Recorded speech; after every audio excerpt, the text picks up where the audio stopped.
275,000 pops. Oh boy, we're up for a treat. I can assure you if you follow this correctly, you'll be able to beat this with ease. Just watch. Wait, what? What is that? Someone tells me, what is that? You guys see that? That's the definition of clutch. Not luck, it's clutch. I'll remember that. Brother, Well, that looks what's pretty. that?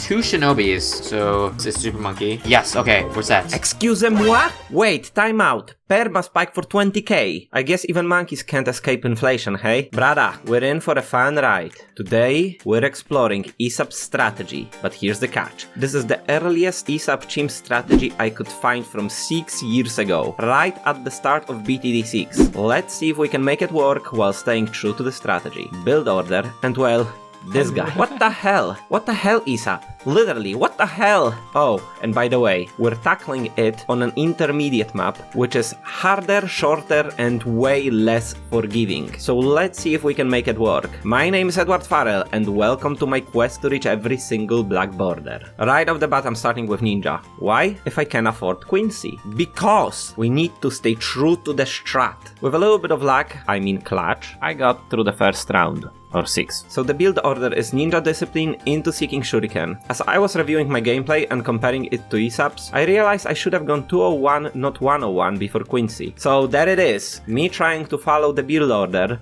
However, it was an honest mistake. If I wanted to cheat, I could have just started with Quincy or pretended it didn't happen. It feels like part of my integrity left the building. Dude, it's a minor change, chill. Fair enough. Moving forward, just clicking play and waiting will do the trick, right? Right? Quick test with restart last round, and well, I didn't upgrade my ninja. Again! And since this strategy is already 6 years old, if following it step by step proves impossible, we'll adapt as needed, while trying to stay true to the original spirit. Or at least I hope we can. We are doomed. Except if we change the priority to strong, closely monitor each shuriken, maximizing our pierce capability by hitting blue balloons first and slowing them down. This will buy us enough time to win. However, we need to switch the priority back to first the moment the balloons are dangerously close to the exit, just in time to secure a win. So finally, it's time to throw down Quincy. Yeah.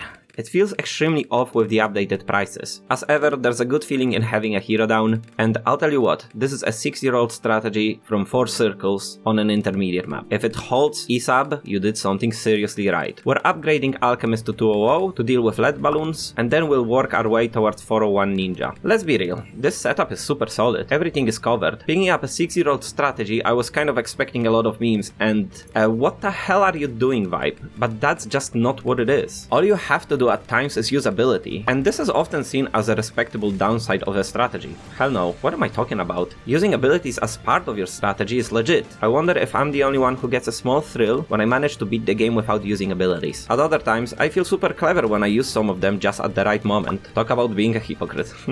Here's a question for you. Am I the only one? And second question, am I the only one trying to hit 1000 subscriber milestone? Well, I don't know, but what I do know is you can probably help me, so hit that subscribe button. Thank you. To be honest, I'm actually surprised at how good of an all-rounder it is. Next up is the top of Alchemist buff potion, and here's the kicker, with faster throwing. However, the bottom path of Alchemist was switched around. To get faster throwing, a 401 is enough, not 402. But come on, we need to stay true to the spirit, right? Of course we are. We'll buy the 402 Alchemist. Are we trying to eat a soup with a fork? A little bit in a way, but who cares? It's more interesting that way. I helped myself with an ability to deal with pings. Is it necessary? I don't know, but it does make me feel smart. Yes, it does. As an off-topic, it's worth considering not using your ability on 36. You might want to save it for round 37 with Camoites. Since we're using ninjas, we're covered, but in other games, keep that in mind. Next, something struck me as odd. The strategy calls for double 030 ninjas. For a small buff. I was operating with all or nothing mentality, and honestly never considered adding just a couple of ninjas to buff. But here we are. Let's see how this will work out.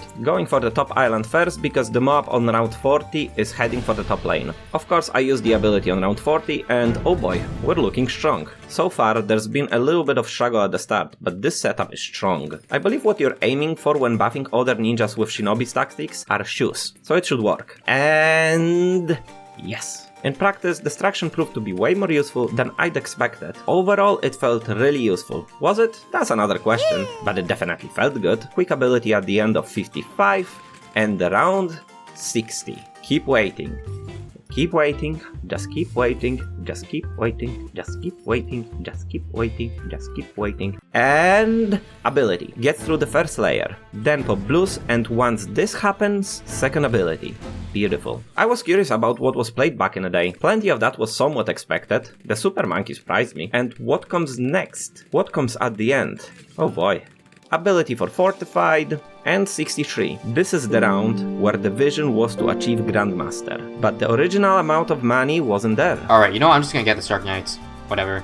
ISAB was forced to spend money, and what we can do is better. Get Grandmaster, stay real to the real vision of the build. Or we can torture ourselves and follow up the build step by step. Of course we're gonna torture ourselves. Here we go!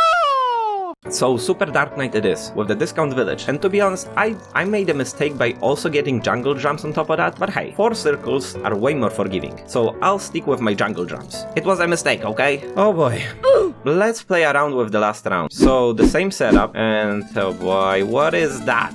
Again, the same setup, different results. I see where it's going. Why? Just why? Is this some micro positioning that affect the Dark Knight? Is this some knockback RNG? I have no idea. The second rush is fine as well. Is there a way? Hell yeah, it looks possible. After using one ability on 62, I need to get through 2 waves of ceramics on 63 at least. Or maybe I can be faster with the first ability on 62 and get it back just in time for the last round of ceramics. This would mean that I need to RNG my way through only 1 wave of ceramics. There is hope, so restart this. Oh god, oh why am I doing this to myself?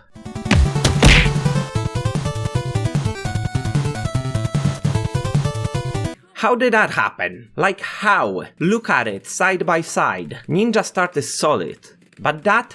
What is that? Why is that? When is that? How is that? That is that. That. What that? What for duck? 911, what's your emergency? I've literally been murdered by probability while playing Ninja. So, out of curiosity, what will happen if I try to restart again and again? Am I cooked by RNG, or is it micropixel placement? And oh boy, I don't know what's worse. Okay, let's have a look at 63 and how it looks. Is this for real? Is this for real? Like for real? I think it is due to explosive arrow different timing. Oh man. So black border would be RNG 61, RNG 63 back to back. Great, and I don't know what's next. So back at it again, with RNG round number 1. Oh, RNG God, master of chance and fate, grant us luck in this game. With every roll, may future smile. Bless our play, make it worthwhile. Guide our hands and spin the wheel. In your favor, let us win. Magnificent. Early ability for a chance of it mattering in 63 if RNG gods will bless us. So super. Strong, back on first, probably close was the play, and ability. So right now, the RNG needs to save us. So please, for once, work. To be honest, looking back at the footage, I assume it's explosive arrow from Quincy, but regardless of reason, we lost to RNG. So again, back and forward, looking for RNG's blessing. And of course, pretty soon, with enough tries, doing the same thing, we got it. Okay, it looks like with enough restart, it's doable. However, I am fine with playing RNG's on 6 or 8 or round 12, but 61 into 63, oh boy, this is a bit much. Right? Regardless, my question is there a huge roadblock moving forward? Before forcing my way through the RNG, I have to know, is this even possible? So I continued. Money time! Brrrah! At the moment, we're equipped to fight, and the next step is the one and only, forever overpowered, nerfed 1000 times, yet still top tier, Perma Spike. Finally, something I can honestly nitpick. Top crosspath. Ha! I got you, ISAB. In all seriousness, it's always easier to see something in hindsight, and to be fair, I am judging a 6-year-old gameplay by the standards of today's patch. So yeah, make of that what you will. Slow ZOMG. I am sure I'm fine. Let's go quickly to toilet, it's gonna be fine. Well, I guess we're not. It wasn't a black border run anyway, so restarted last round. Realized that spikes are gone. Cry and moan for a second. Hope that ability will be enough. Yatta! I've repositioned the Dark Knight slightly to the left to get a head start on dealing some damage to the blimps. Oh, F you. and this is why I decided to continue. Imagine if I had won RNG war on 61 into 63 after dozens of tries and then got defeated here. There's nothing a couple of abilities can get through though, so here we are, yet again, for ZOMGs. Both of our abilities. And poof!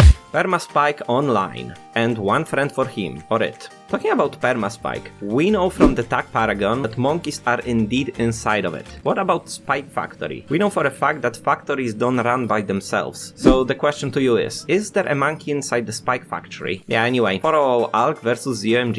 Easy clap. In preparation for MIB, I think the ideal strategy was to have Spike Factory within its range. However, it's the top crosspath, so who's laughing now? After all, it was a better crosspath all along, and on my way I got faster throwing, of course with the acid pool, just to keep it with the spirit. First DDTs are easy clap. I know that Alk buff tower can hit them, but that seems a bit too strong. Can Dark Knight actually hit DDTs? I think so, it explains quite a lot. MIB purchased, and for the final boss of the run, the final pride and joy, the light of this run, my heart's desire, my everything, the final monkey, my nothing monkey, my basically do nothing monkey, for the uninitiated. Actually, it's worse, it loses you money. There's at least some payoff if you manage to get tier 5 on it, but that's not all. You need to amass a fortune for that upgrade. But hey, to be honest, if rounds 199 are settled, this monkey can help with 98. It got to me. I don't think I can save up enough money for it. Oh boy. Back in the day, CHIMPS didn't have end of the round cash, but this price change in Perma Spike really got to me. It wouldn't be enough to drop Dark Knight. I would need to get rid of both Dark Knight and MIB. I'm not sure that this would be black borderable. No, I refuse to skip the star. Here we go again with new optimized strategy of the Alk. Starting with Quincy, leaving space for Ninja. Micro to survive till I can afford Ninja, 301 is the aim. To survive round 15 I put both on strong, discount village. So the first optimization is with money in mind. It's simply not possible to afford all of the OG towers at today's prices. Quick ability for yellows on 27 and 200 Alk for 28. To poplets. Fast forward into 40. 401 Ninja with 401 Alk, this time, into Shinobi Tactics, on top island within the range of discount village. I was wondering about my placements, and I knew I wanted Spike within both the range of the village and the Alchemist, yet far enough so that I could throw Perma Spike further down the lane, here, instead of here. I can't afford to lose Perma Spike on the first loop of the Bloons, or at least I want to minimize the loss. It's important for the late game. Yes, I did play this strategy for way longer than I should have. And by the way, I didn't intend to throw the spike down at this moment. The moment I found both discount, Alchemist and good range and good positioning, I was so happy I just placed it down. Could it ruin my plans? Possibly. As I knew it was RNG round, I was spamming my Grandmaster unceasingly to get upgrade just in time. Nice. Without a problem, I saved up money for this time's 0 to 5 Perma Spike. I got him a personal Alchemist, and since that point, I've consistently used my abilities to deal as much damage with Quincy as possible to hoard as many spikes as I can for later. After MIB, I got what was probably the most significant change of the run. Bloon Sabotage. So let's have a talk. Even with the discount village, it's impossible to get everything we want. I think it's a fair game to cut some stuff. So the most expensive yet expendable Dark Knight had to go. Next was Village. The original run had two villages, 202 and 030. I combined them, prioritizing the essential one, and made it into 032. One of the ninjas went rogue, so it's gone too. The 402 Alchemist became 401, and the Spike is within range of MIB with faster crosspath. All of that is in order to get the star, my everything, my final monkey. I messed around with different setups, trying two Shinobis, Spikes without Alchemist, different timings of abilities, yet I always fell short to the goddamn 94.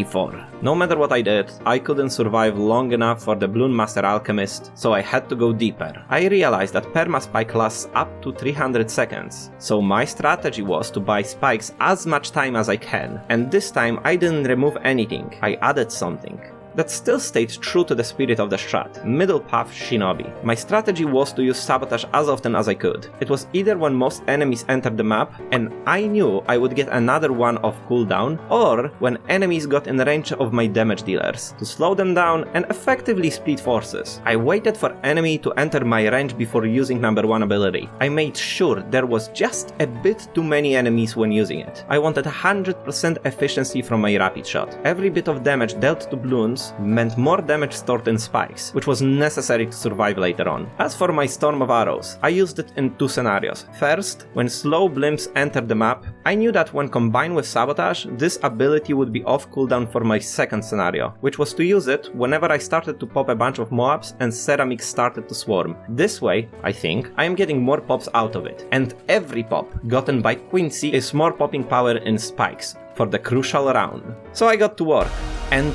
eventually I got to my arch nemesis, the one who took me down again and again, outside of RNG rounds, and finally, I was able to be victorious. After that, Quincy reached level 20, which added an extra punch that was just enough to carry me until 98, where near the beginning of it, I was finally able to afford the one and only Bloon Master Alchemist. Go forth, my child. Fight with the ferocity of 1,000 men. Rise above the chaos. Let your spirit soar where the others falter. Conquer the impossible.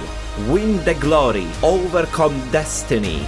The world shall know your name. Whatever that will be. Any ideas? Remember all the monkeys that has fallen before, because you, the one, will not forget them.